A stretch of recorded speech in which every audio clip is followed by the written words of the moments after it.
Under Obamacare, businesses and organizations are required to provide employees with coverage that includes free contraceptives, and that's a problem for some religious institutions like Notre Dame. It's a Catholic university.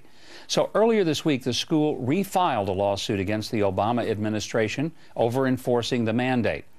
Now, a majority of students on campus support that move on the part of Notre Dame.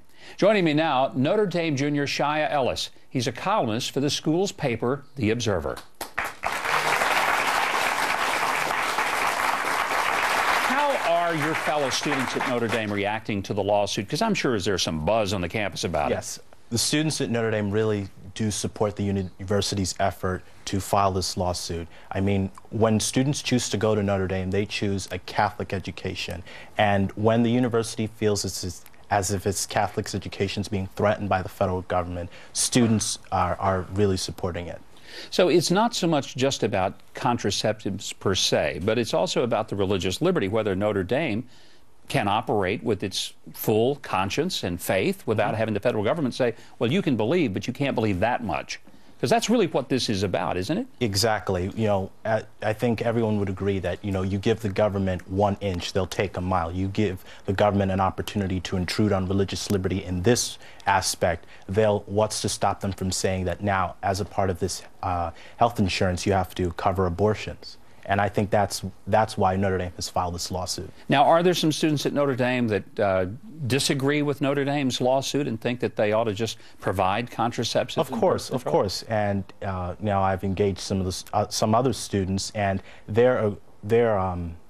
what they're saying is that this is a matter of a woman's access to contraceptive coverage.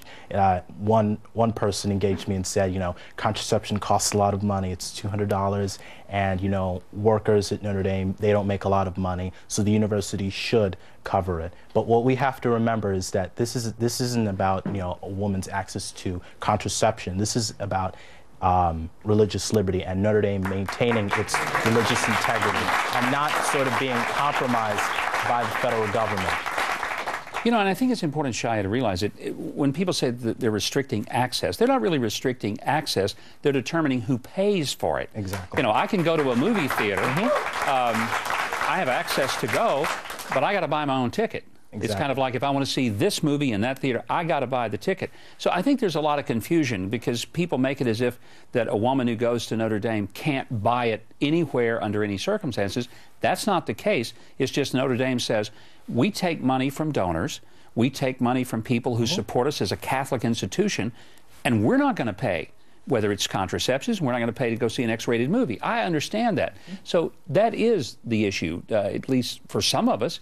Do students see it that way that you talk to, or they still want to make it about just the birth control? Like I said before, students support the university's effort because they realize that, you know, Notre Dame is the premier Catholic institution, and, you know, if they lose that Catholic identity by succumbing to the will of the government by providing contraception or providing sterilization under their health insurance plan, then Notre Dame's identity as a Catholic institution is heavily compromised.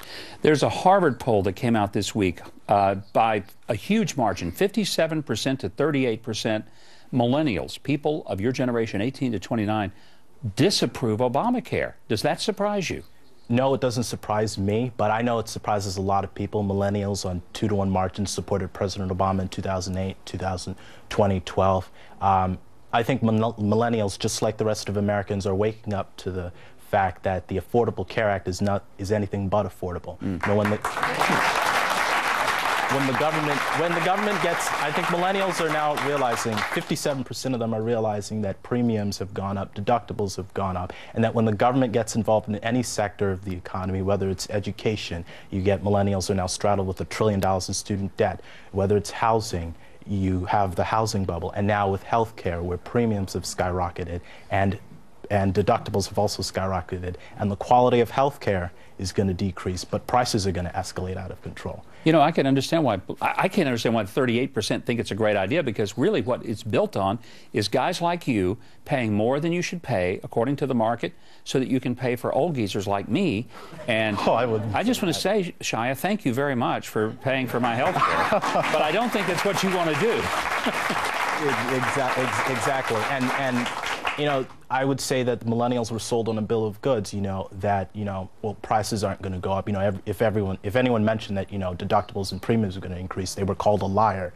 And, you know, the backbone of Obamacare is that millennials have to get into the market. They have to purchase health insurance. So this Obamacare is going to really fall flat on its face if millennials aren't engaging, and they're realizing that they can't afford it. You know, most of them are underemployed. They're going back living with their parents. Well, let me tell you one thing. I'm convinced you are not going to fall on your face. You are an incredibly bright, articulate student, and great things are out there for your future. Chaya, thank you for being here. Thank you, Governor. Fantastic to have you.